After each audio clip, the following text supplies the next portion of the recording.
Swastiastu. Pada video kali ini saya akan membawakan tugas biokimia 2 mengenai pembahasan LKM 7 terkait dengan materi fotosintesis. Sebelumnya, perkenalkan, nama saya Nimade Anik Pralastiari, NIM 181303107, kelas 5B Pendidikan Kimia. Dalam LKM 7 ini terdapat 10 soal. Adapun soal yang pertama yaitu fotosintesis adalah suatu proses biokimia pembentukan karbohidrat dari bahan anorganik yang dilakukan oleh tumbuhan, terutama tumbuhan yang mengandung zat hijau daun, yaitu klorofil.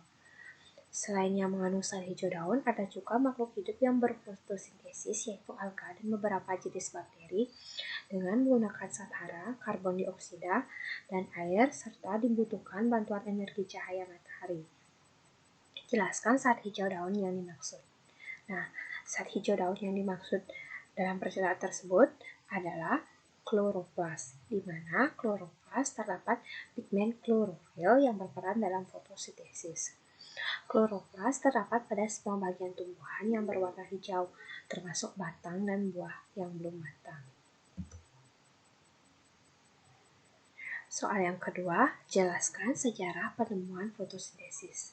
Nah, sejarah penemuan fotosintesis ini berawal pada tahun 1600-an, di mana seorang dokter dan ahli kimia, Jan van Helmont, seorang Flandria, sekarang bagian dari Belgia, melakukan percobaan untuk mengetahui faktor apa yang menyebabkan masa tumbuhan bertambah dari waktu ke waktu.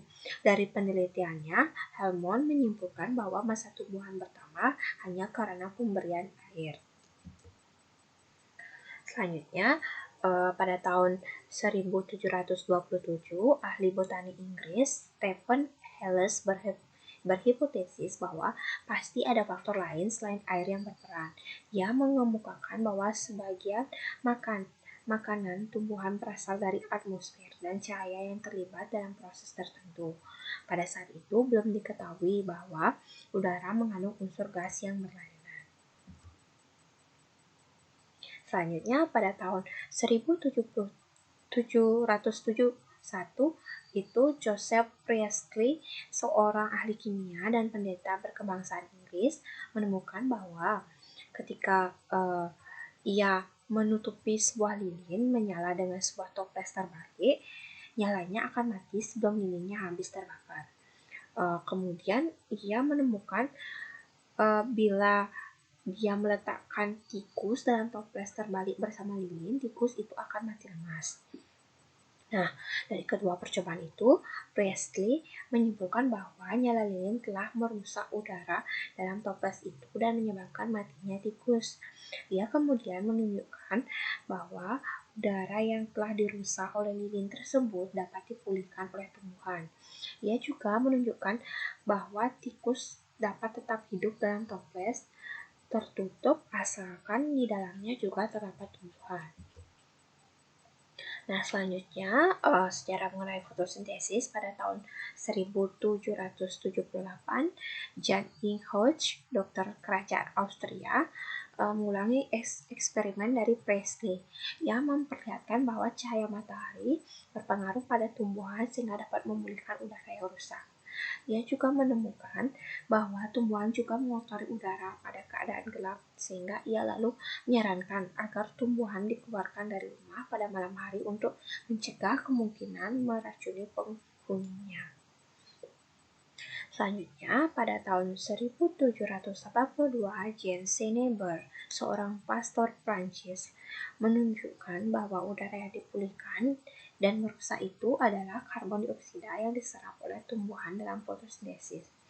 Tidak lama kemudian, Theodore de Saussure berhasil menunjukkan bahwa hubungan antara hipotesis Stephen Hale dengan percobaan pemulihan udara yang menemukan bahwa peningkatan massa tumbuhan bukan hanya karena penyerapan karbon dioksida, tetapi juga oleh pemberian air.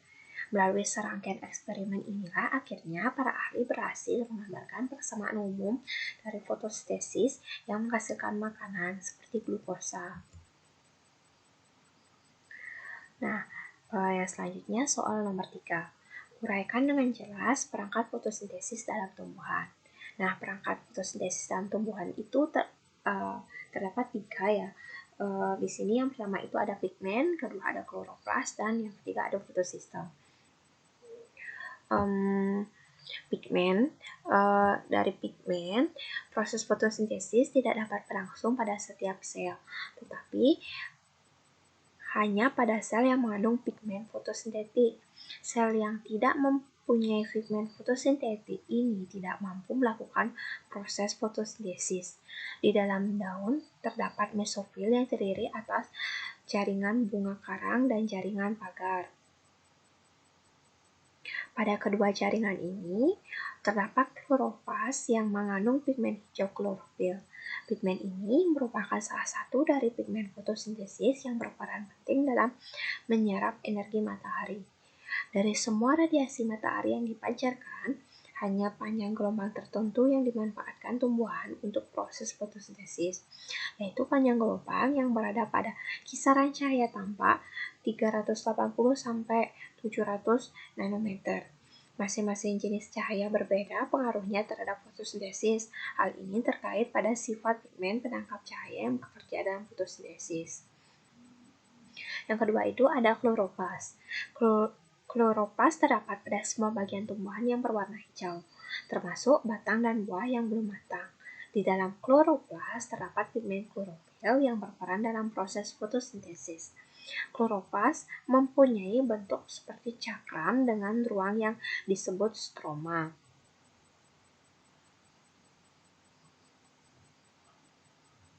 Stroma ini dibungkus oleh dua lapisan membran. Membran stroma ini disebut tilakoid, yang di dalamnya terdapat ruang-ruang antar membran yang disebut loculi. Di dalam stroma juga terdapat lamela-lamela yang bertumpuk-tumpuk membentuk grana atau kumpulan dari granum. Granum sendiri terdiri atas membran tilakoid yang merupakan tempat terjadinya reaksi terang dan ruang tilakoid yang merupakan ruang di antara membran tilakoid. Bila semua granum disayat, maka akan dijumpai beberapa komponen seperti protein, klorofil A, klorofil B, karotenoid, dan lipid. Secara keseluruhan, stroma berisi protein, enzim, DNA, RNA, gula fosfat, ribosom, vitamin-vitamin, dan juga ion-ion logam seperti mangan, besi, maupun tembaga. Perangkat dari fotosintesis tumbuhan yang ketiga itu ada fotosistem. Fotosistem adalah suatu unit yang mampu menangkap energi cahaya matahari yang terdiri dari klorofil A, kompleks antena, dan akseptor elektron. Di dalam kloroplas terdapat beberapa macam klorofil dan pigmen lain, seperti klorofil A yang berwarna hijau muda, klorofil B berwarna hijau tua, dan karoten yang berwarna kuning sampai jingga. Pigmen-pigmen tersebut mengelompok dalam membran tilakoid dan membentuk perangkat pigmen yang berperan penting dalam fotosintesis. Fotosintesis sendiri dapat dibedakan menjadi dua, yaitu fotosistem 1 dan fotosistem 2. Pada fotosistem 1 ini, penyerapan energi cahaya dilakukan oleh klorofil A yang sensitif terhadap cahaya dengan panjang gelombang 700 nanometer. Sehingga klorofil A disebut juga P700. Energi yang diperoleh P700 ditransfer dari kompleks antena. Pada fotosistem 2, penyerapan energi cahaya dilakukan oleh klorofil A yang sensitif terhadap panjang gelombang 680 nanometer, sehingga disebut dengan P680. P680 yang teroksidasi merupakan agen pengoksidasi yang lebih kuat daripada P700. Dengan potensial redoks yang lebih besar, akan cukup elektron negatif untuk memperoleh elektron dari molekul-molekul.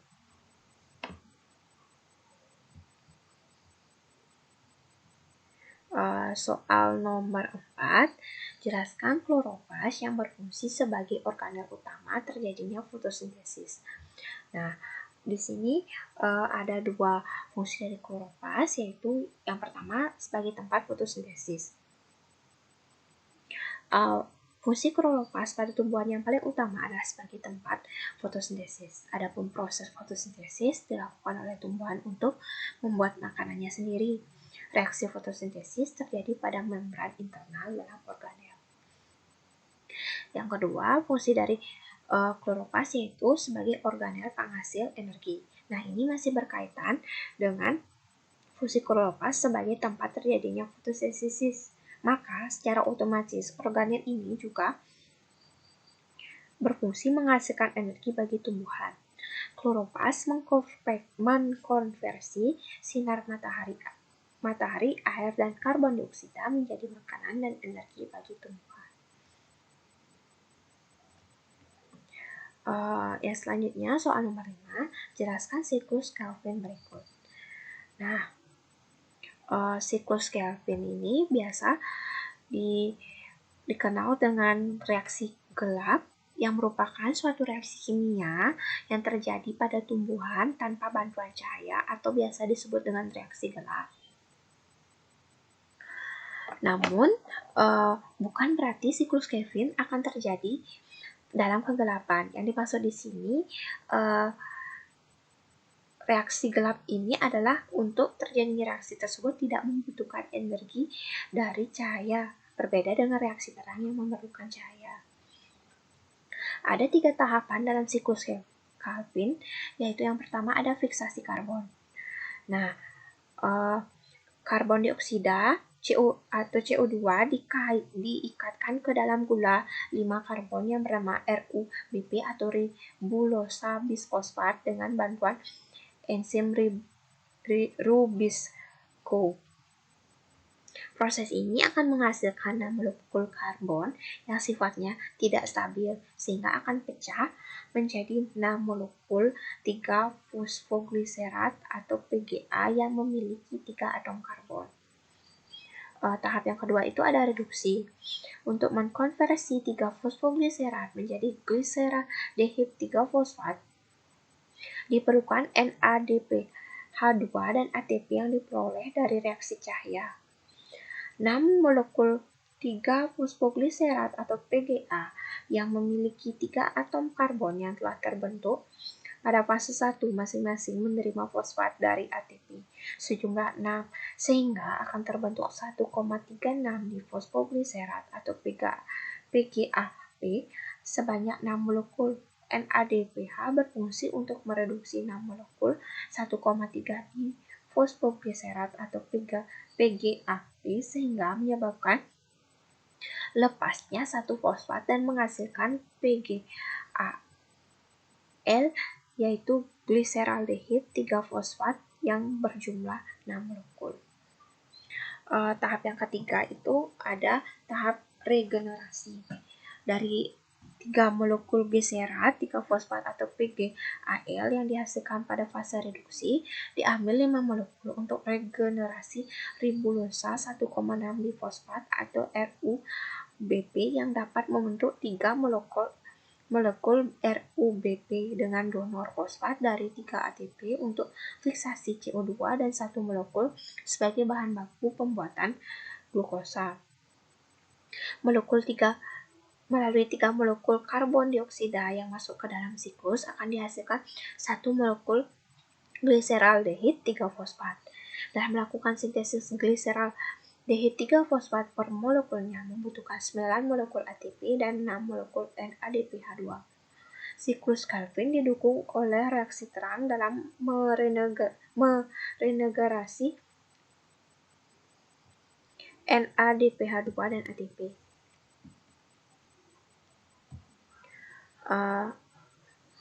Soal nomor 6.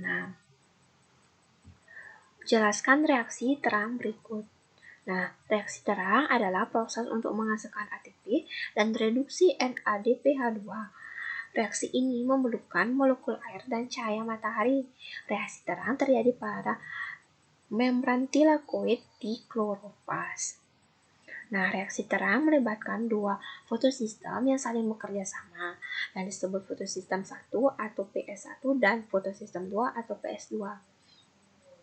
Klorofil pada pusat reaksi PS1 mempunyai absorbasi maksimum pada 700 nanometer sehingga disebut P700 dan klorofil pada pusat reaksi PS2 mempunyai absorbasi maksimum pada 680 nanometer sehingga disebut P680. Nah, mekanisme pada reaksi terang diawali dengan tahap di mana fotosistem 2 menyerap cahaya matahari, sehingga elektron klorofil pada PS2 tereksitasi dan menyebabkan muatan menjadi tidak stabil. Nah, untuk menstabilkan kembali PS2 akan mengambil elektron dari molekul H2O yang ada di sekitarnya. Molekul air akan dipecah oleh ion mangan yang bertindak sebagai enzim. Hal ini akan mengakibatkan pelepasan H+ di lumen tilakoid. Nah, dengan menggunakan elektron dari air, selanjutnya PS2 akan mereduksi plastoquinon atau PEKI yang membentuk PEKIH2. Plastoquinon merupakan molekul quinon yang terdapat pada membran lipid bilayer tilakoid. Plastoquinon ini akan mengirimkan elektron dari PS2 ke suatu pompa H+ yang disebut sitokrom B6F kompleks. Reaksi keseluruhan yang terjadi di PS2 adalah seperti yang tertulis pada slide ini, yaitu 2H2O ditambah 4 foton ditambah 2 PQ ditambah 4 H- menghasilkan 4H+ ditambah O2 ditambah 2 PQ H2. Nah, selanjutnya, sitokrom B6F kompleks berfungsi untuk membawa elektron dari PS2 ke PS1 dengan mengoksidasi PQH2 dan mereduksi protein kecil yang sangat mudah bergerak dan mengandung tembaga yang dinamakan plastocyanin atau PC. Kejadian ini juga menyebabkan terjadinya pompa H+ dari stroma ke membran tilakoid. Reaksi yang terjadi pada sitokrom B6F kompleks adalah seperti tertulis pada slide ini, yaitu 2 PQH2 ditambah 4 PC CU2 plus menghasilkan 2 PQ ditambah 4 PCCU plus ditambah 4H+. Selanjutnya, elektron dari sitokrom B6F kompleks akan diterima oleh fotosistem 1. Fotosistem ini menyerap energi cahaya terpisah dari PS2, tetapi mengandung kompleks inti terpisahkan yang menerima elektron yang berasal dari H2O melalui kompleks inti PS2 lebih dahulu. Sebagai sistem yang bergantung pada cahaya, PS1 berfungsi mengoksidasi plastocyanin yang reduksi dan memindahkan elektron ke protein FeS larut yang disebut ferrodoksin. Reaksi keseluruhan pada PS1 adalah seperti yang tertulis pada slide ini. Selanjutnya, elektron dari ferrodoksin digunakan dalam tahap akhir pengangkutan elektron untuk mereduksi NADP+ dan membentuk NADPH. Reaksi ini dikatalisis dalam stroma oleh enzim ferrodoksin NADP+ reduktase. Dan reaksinya seperti yang tertulis pada slide ini.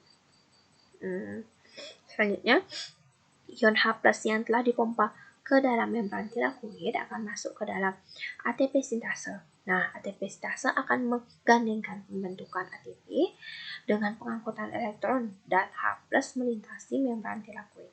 Masuknya H+ pada ATP sintase akan membuat ATP sintase bekerja mengubah ADP dan fosfat anorganik atau PI menjadi ATP. Reaksi keseluruhan yang terjadi pada reaksi terang adalah sebagai berikut, yang seperti tertulis pada slide, di mana sinar ditambah ADP ditambah PI ditambah NADP plus ditambah 2H2O akan menghasilkan ATP ditambah NADPH ditambah 3H plus dan ditambah O2.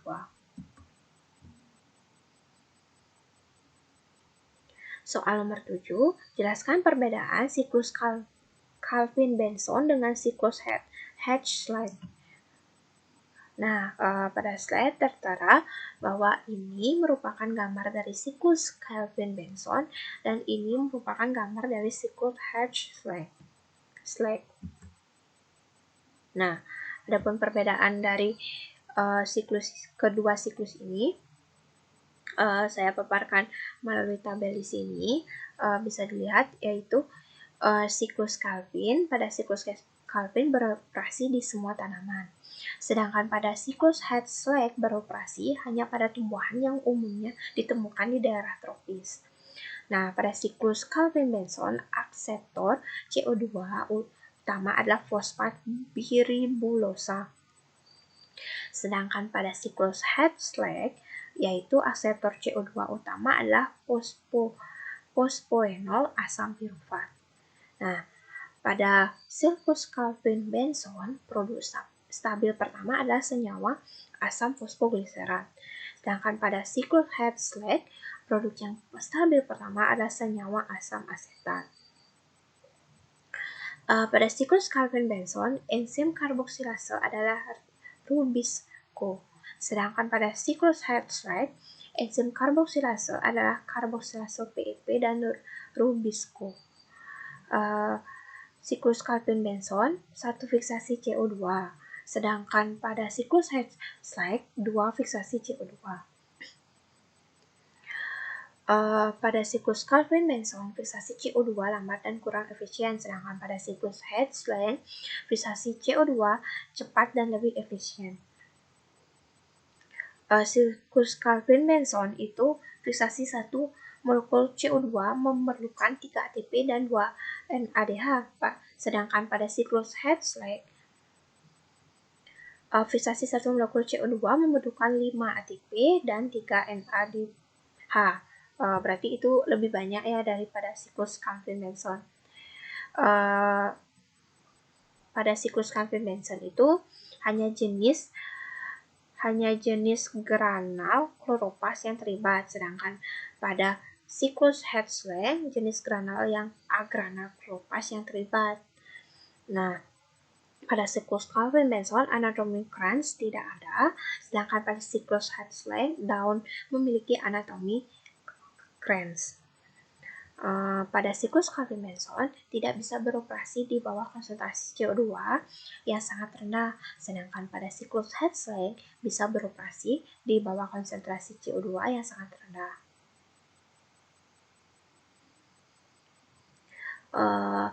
Siklus Calvin-Benson, oksigen memiliki efek penghambatan fotosintesis. Nah, sedangkan pada siklus Hertzsprung, oksigen tidak memiliki efek penghambatan fotosintesis. Yang selanjutnya, pada siklus Calvin-Benson, sinar matahari mencapai titik jenuh, sedangkan pada siklus Hertzsprung, sinar matahari tidak menjadi jenuh. Dan pada siklus Calvin-Benson ini terjadi pada tanaman seperti mangga, apel, dan tanaman yang lainnya. Sedangkan pada siklus Hertzsprung terjadi pada tanaman seperti jagung, sorghum, dan tanaman yang lainnya.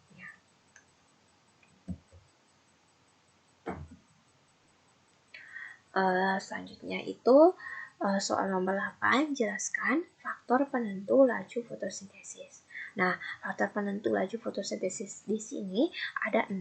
Yang pertama itu ada intensitas cahaya. Nah, intensitas cahaya laju fotosintesis maksimum ketika ada banyak cahaya.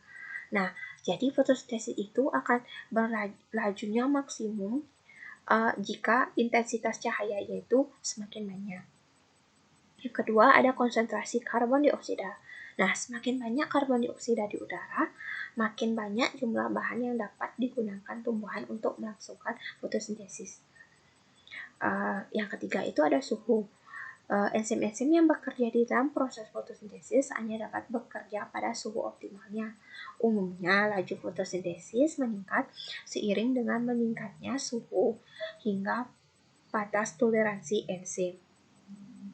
Yang selanjutnya, faktor dari laju fotosintesis itu ada kadar air. Kekurangan air atau kekeringan menyebabkan stomata menutup, menghambat penyerapan karbon dioksida sehingga mengurangi laju fotosintesis. Yang selanjutnya ada kadar fotosintat atau hasil fotosintesis.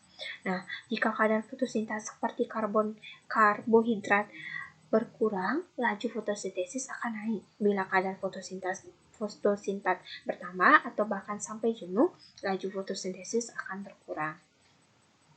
Nah, yang selanjutnya itu ada tahap pertumbuhan. Penelitian menunjukkan bahwa laju fotosintesis jauh lebih tinggi pada tumbuhan yang sedang berkecambah ketimbang tumbuhan dewasa. Hal ini mungkin dikarenakan tumbuhan berkecambah memerlukan lebih banyak energi dan makanan untuk tumbuh. Nah, soal nomor 9, apa hasil pesan dari respirasi tanaman dikendalikan dari jurnal yang berjudul Plant Respiration Controlled by Photosynthesis or Biomass. Dari artikel tersebut didapat kesimpulan dari bahwa kesimpulan yang didapat itu adalah bahwa respirasi tumbuhan sebenarnya tidak dikendalikan oleh biomasa, tetapi oleh fotosintesis tumbuhan itu sendiri yang digunakan untuk membuat makanan secara autotrof dan energi untuk tumbuh. Perlu adanya penggunaan model yang dapat menunjukkan eksperimen serta mengukur dinamika sel hidup pada tumbuhan, ketersediaan atau ketergantungan untuk penyimpanan karbon. Soal nomor 10, jelaskan gambar 1 dan 8 dari jurnal yang ditulis oleh ini yang dengan jurnal yang berjudul Water Oxidation Catalyst of Artificial Photosynthesis. Nah, pada gambar 1 tersebut terdapat gambar ini seperti yang tertera pada slide. Ini ada 2 gambar ya. Yang ini gambar pertama dan ini gambar kedua. Pada gambar pertama ini, gambar A, di sini menunjukkan adanya skema potensial redox cofactor dengan jalur transport dan pemisahan muatan. Dan pada gambar B, memperlihatkan bahwa adanya siklus yang menampilkan serangkaian konsekuensi dari 5 keadaan S intermediate, yaitu ada S1, S2, S3, S4, dan S5, bersamaan dengan reaksi redoks dan pelepasan proton. Nah, pada gambar 8, itu gambarnya ini ya. Itu terdapat ada 3 gambar, itu gambar A, gambar B, dan gambar C. Gambar A ini menjelaskan tentang skema perubahan keadaan kimiawi air pada keadaan potensial oksidasi stabil dan mekanisme deaktivasi. Pada gambar B menunjukkan adanya pengaruh akumulasi potensial Mn13, perubahan arus pada oksigen dan MnO4-. Data ini sejalan, yaitu mengarah ke atas semua. Mengarah ke atas semua ya. Yang artinya jika salah satu variabel diperbesar, maka yang lainnya juga mengalami pembesaran. Nah, pada gambar C menunjukkan pengaruh waktu potensial anode saat mengalami elektrolisis pada suhu densitas 10 dan 10 MaCm2 semua pengukuran untuk MnO2 pada FTO dengan pH.